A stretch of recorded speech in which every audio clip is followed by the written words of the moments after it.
Why is deep, sustained thinking so rare? The answer, you see, isn't a matter of intelligence. It's a matter of a system that actively discourages it. What follows is an examination of that system. We process information, we react, we form opinions, but we must be clear, this is not the same as thinking. A sharp line has to be drawn between the two.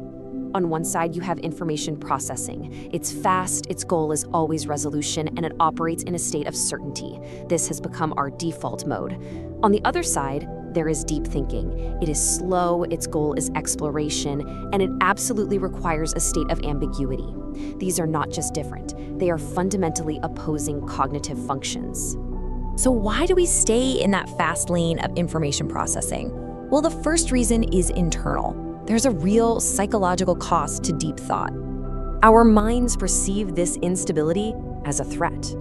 See, certainty is safe. Deep thought, on the other hand, forces a confrontation with every contradiction, with every ambiguity, and with the absolute limits of our own understanding. It shakes the very foundations of what we believe we know. And you should know this process is neurological. Prolonged uncertainty is interpreted by the nervous system as a genuine threat.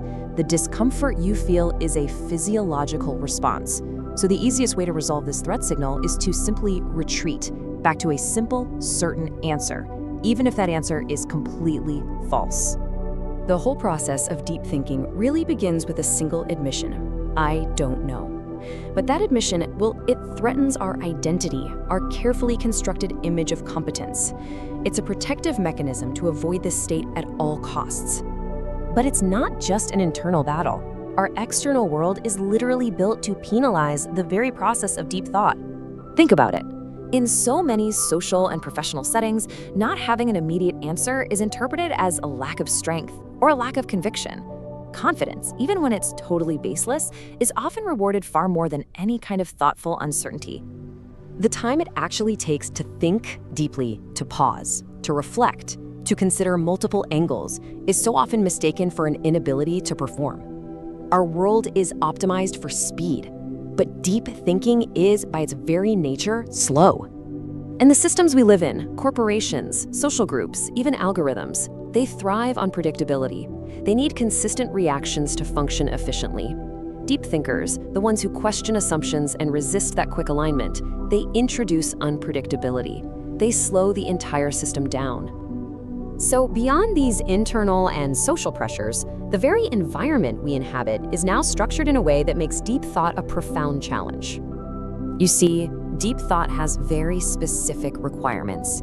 It needs uninterrupted time, it needs cognitive silence, a freedom from constant input, and it needs the psychological safety to explore ideas without penalty. But the modern environment offers the exact opposite.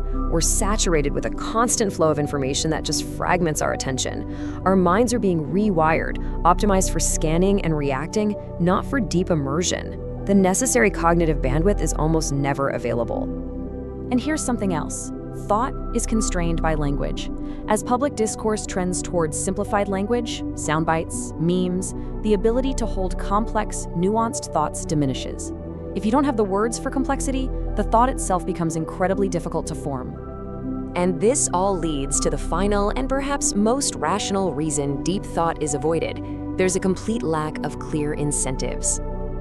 Let's define the term belief. Not in a spiritual sense, but as a cognitive tool. It provides a shortcut. Its function is to stabilize your identity and reduce the mental effort required to navigate the world. So here is the conflict. The process of deep thinking is designed to question, to probe, to potentially destabilize the very beliefs that provide that stability and cognitive ease. The outcomes couldn't be more distinct. Deep thinking offers, at best, a delayed, invisible value. In the short term, it creates social friction and internal discomfort. Shallow thinking, however, provides immediate feedback, social alignment, and cognitive ease.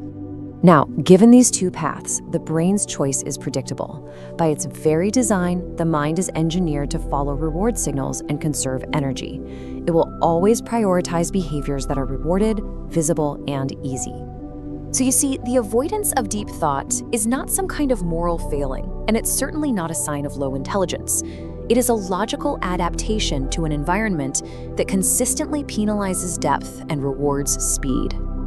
The space for deep thinking isn't disappearing because we're becoming more ignorant. It's being crowded out because our systems have become obsessed with efficiency, with predictability, and with immediate, visible output.